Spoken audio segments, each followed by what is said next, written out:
Hello friends, welcome back to ખુશીસ kitchen. આજે હું તમારી સાથે વ્રત કે ઉપવાસમાં બનાવવામાં આવતી ફરાળી સાબુદાણાની ખીચડીની રેસીપી શેર કરીશ. મારી આ રેસીપીથી તમે સાબુદાણાની ખીચડી બનાવશો તો સાબુદાણાની ખીચડી એકદમ પરફેક્ટ અને સ્વાદિષ્ટ બનીને તૈયાર થશે. તો વિડીયો સ્કીપ કર્યા વગર પૂરેપૂરો જોવો અને મારી રેસીપી પસંદ આવે તો લાઈક, શેર અને કોમેન્ટ કરવાનું ના ભૂલતા. તેમજ જો હજુ સુધી તમે મારી ચેનલને સબસ્ક્રાઇબ નથી કરી તો ચેનલને સબસ્ક્રાઇબ કરી બાજુમાં રહેલ બેલ આઇકન પર ક્લિક કરી દેજો, જેથી મારા આવા જ નવા વિડીયોની નોટિફિકેશન સૌથી પહેલા તમને મળે. સાબુદાણાની ખીચડી બનાવવા માટે મેં અહીં 1.5 કપ જેટલા સાબુદાણા લીધા છે. સાબુદાણાને આપણે ચોખ્ખા પાણીથી ધોઈ લઈશું, જેથી તેમાં રહેલો સ્ટાર્ચ નીકળી જાય અને ખીચડી બનાવતી વખતે સાબુદાણા ચીપકે નહીં તેમજ છૂટા છૂટા બને. ત્યારબાદ સાબુદાણામાં ફરી પર્યાપ્ત પાણી ઉમેરી 4 કલાક માટે પલાળી દઈશું.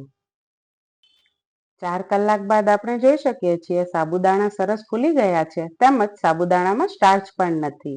હવે આપણે સાબુદાણાને કાણાવાળી જાળીમાં લઈ તેમાંથી બધું જ પાણી કાઢી લઈશું અને સાબુદાણાને કોરા કરી લઈશું. ત્યારબાદ એક પેનમાં 3 ટેબલસ્પૂન તેલ ગરમ કરવા મૂકીશું. તમે અહીંયા ઘીનો પણ ઉપયોગ કરી શકો છો.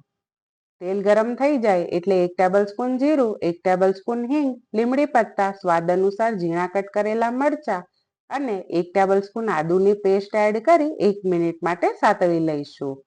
ત્યારબાદ મીડિયમ સાઇઝના કટ કરેલા બટાકા ઉમેરી બટાકા સોફ્ટ થઈ જાય ત્યાં સુધી સાતળીશું.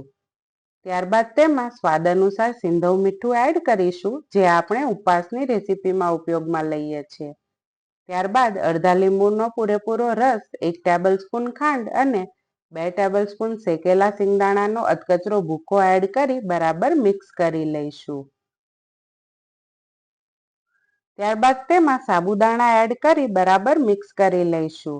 ત્યારબાદ 10 મિનિટ માટે ગેસની એકદમ ધીમી ફ્લેમ પર પેનને ઢાંકણ વડે કવર કરી સાબુદાણાની ખીચડીને કૂક થવા દઈશું. સાબુદાણા પાણીમાં સરસ ફૂલી ગયા હોવાથી 10 મિનિટમાં સાબુદાણા કૂક થઈ જશે. 10 મિનિટ પછી તમે જોઈ શકો છો સાબુદાણાની ખીચડી સરસ છૂટી બની છે અને સાબુદાણા પણ ટ્રાન્સપરન્ટ કલરના થઈ ગયા છે. આ જ સાઇન છે કે સાબુદાણા સરસ કૂક થઈ ગયા છે.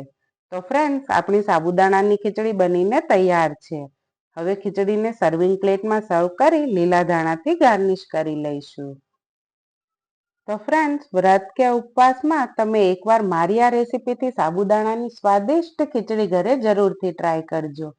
નાના મોટા સૌ કોઈ તમારી રસોઈના વખાણ કરશે એની ગેરંટી હું લઉં છું.